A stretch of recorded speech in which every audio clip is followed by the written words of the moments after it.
आज का शीर्षक है ममता की कीमत। मैंने कमरे के चारों ओर देखा। क्या हुआ, लड़का है या लड़की? मैंने पूछा, लेकिन डॉक्टर ने कुछ भी खुलासा नहीं किया।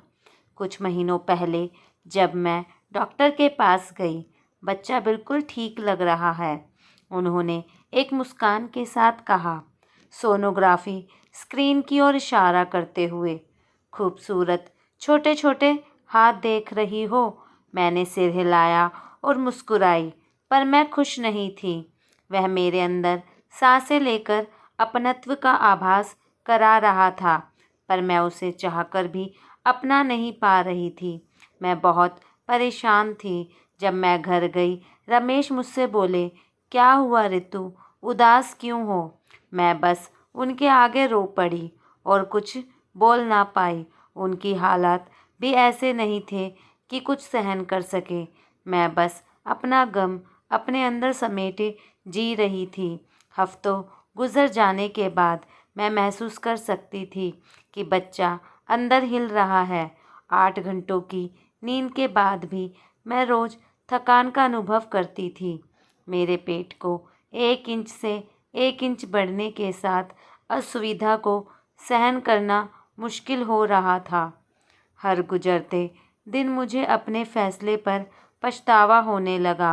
मैं अधीर होती जा रही थी और वह दिन आ ही गया और कष्टदायक दर्द बाहर घंटे से अधिक चला। मैं घंटों जोर लगाती रही, अथाह दर्द, और धीरे धीरे मैं अचेतन होती गई। कुछ घंटे बाद जब मैं अपनी चेतना में वापस आई तो मैंने कमरे के चारों ओर देखा।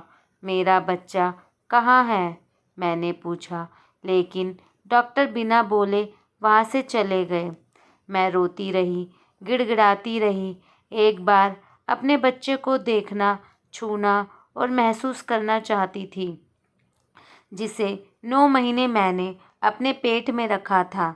ये आपका चेक है, इसे बैंक में जमा करके आप पैसे निकाल सकती हैं। आप 1 दिन में घर वापस जा सकती हैं। तब तक बस आराम करें, कोई कष्ट नहीं होता। यह बात मैंने कई बार सुनी थी। मुझे अब इसी दर्द के साथ जीना था, हमेशा के लिए जीना था, बिना किसी को शिकायत के। आज मेरे पति की सर्जरी करने के लिए मेरे पास पर्याप्त पैसे हैं। पिछले 1 साल से वो बिस्तर पर हैं और जिनके ऑपरेशन के लिए मुझे पैसों की ज़रूरत थी, सभी रिश्तेदारों ने मुंह मोड़ लिया। मैं ज़्यादा पढ़ी लिखी भी नहीं थी, जो नौकरी करके पैसे जमा कर लेती। मेरी एक सहेली ने इसके बारे में बताया था कि अगर मैं सैरोगेसी करा के भी पैसे कमाए जाते हैं। मेरे पास फिर और कोई चारा नहीं था।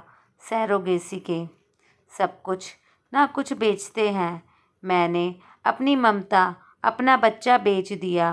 पैसा भी क्या चीज़ है, इंसान से कुछ भी करवा सकता है। कुछ जटिलताओं के कारण डॉक्टर ने कहा, मैं अब बच्चा पैदा नहीं कर पाऊंगी।